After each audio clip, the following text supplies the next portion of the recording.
Rule number 52. Not too many people know what I'm about to say.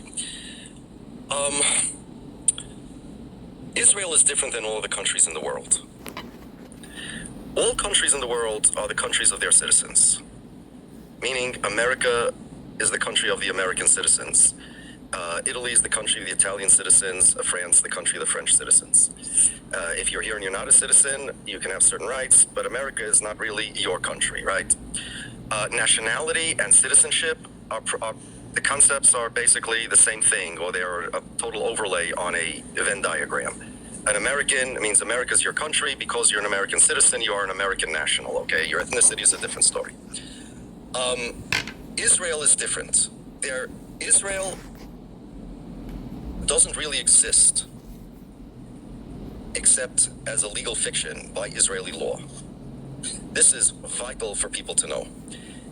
According to Israeli law, there is no Israeli nationality. There is Israeli citizenship, but there is no Israeli nationality. According to Israeli law, there is only a Jewish nationality. What I mentioned previously, that the goal of Zionism was to change Judaism from a religion to a nationality. It was the state of Israel did not create a new Israeli nationality, a new Israeli nation. It is the nation state of the Jewish nationality by Israeli law. So that means, number one, there does not exist an Israeli nationality. There are Israeli citizens.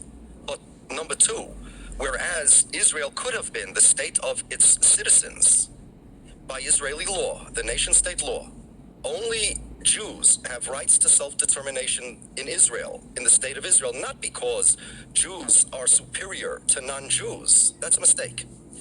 If Israel would be the country of all its citizens, just some are superior and some are inferior by virtue of their being Jews, then that would be correct. But Israel, the country Israel was designed as the country of a certain nationality, the country of the Jewish nationality, whether you are a citizen of Israel or not. There is no other country like that. The problem is not Jewish supremacy. The problem is the citizenship structure and the nationality structure of the state of Israel. If you are a non-Jew, whether you're white or you're Arabic, doesn't make a difference. You're Christian, you're Buddhist. If you're not a Jew, you are a citizen of Israel and you are afforded whatever civil rights citizens are afforded. But Israel's not your country. That means you have no self-determination rights collectively in Israel. Just as in America, if you are an illegal alien, you're not an American. You could have rights over here, right?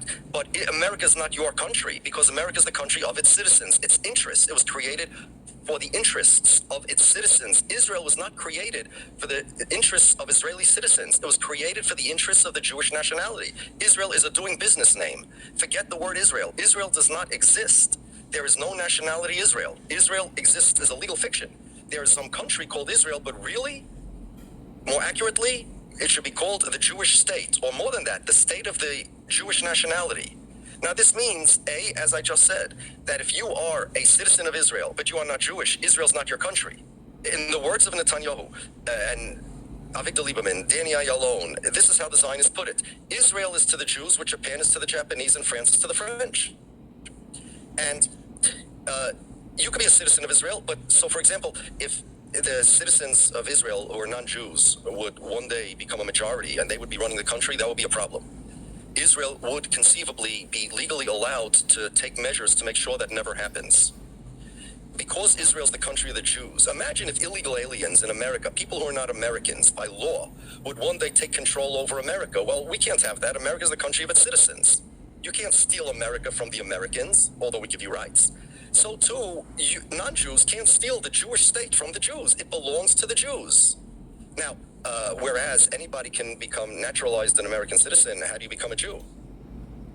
You see, if I move to Italy and I imbibe in Italian culture and speak Italian language and fly the Italian flag and sing opera music or whatever, Italian culture is, after 1,000 years, my children's children, they're regular Italians. In Israel, if you're not Jewish, you could be the biggest Zionist, like the Jews, for example, who are total Zionists. You could be a total Zionist. You could fight in the Israeli army. You could be a Supreme Court justice. Yes, certainly, the individuals have such rights. But Israel will never be your country because you will never be a Jew, even after 1,000 years.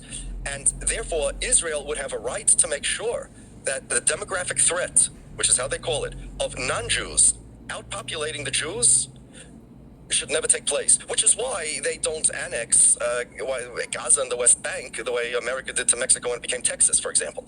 And you take the Mexicans and now they're Americans. Israel can't do that. Not because of Jewish supremacy per se, but because the country is the country of the Jews, not the country of the Israelis. Now, therein lies the secret of Zionism and the secret to dismantling Zionism. It's very simple.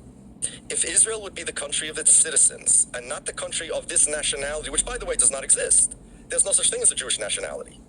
Israel invented it. It's a fabrication. I'm an American national. My family's from Poland. What in the world do I have to do with some country? Even if somebody wants to claim that the Jews are a nationality, which they're not, they have no national characteristics, why is Israel my country?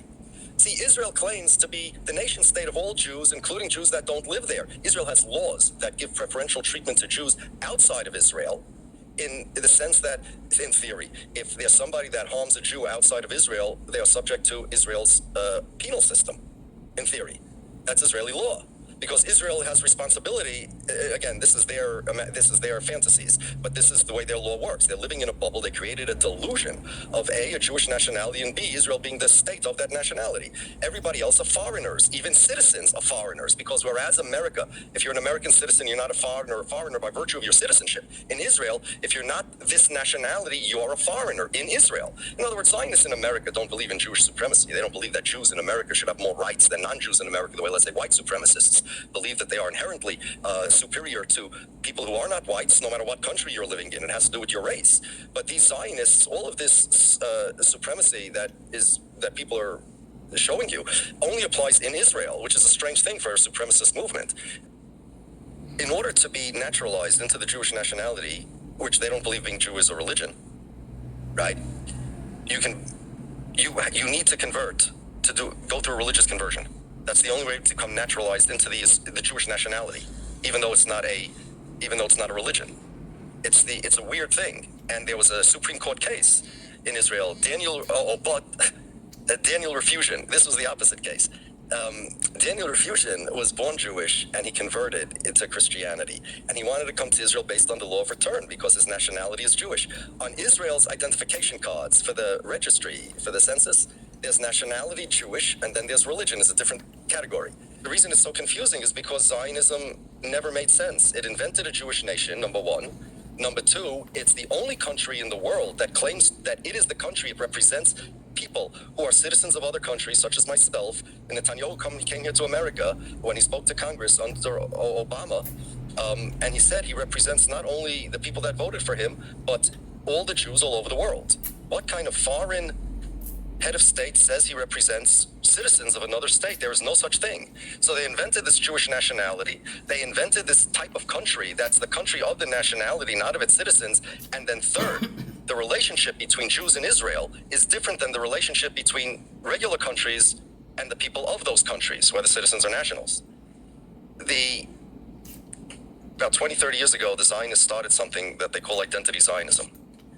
Being a Jew is being a Zionist, such that if you're against Zionism, you are by definition an anti-Semite. Netanyahu wrote in his book, Among the Family of Nations, it's called, something like that, that anti-Zionist, if you say I'm anti-Zionist, I'm not anti-Semitic, I'm just anti-Zionist, it's the same as saying I'm not anti-American, I just think America shouldn't exist.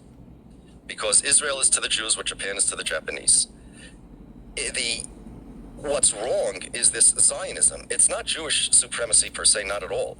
It's Zionism that twists the relationship between a person and his nationality, between a person and his country, and between the country of Israel and the Jewish people and the country of Israel and its citizens. Not too many people know what I'm about to say. Israel is different than all the countries in the world.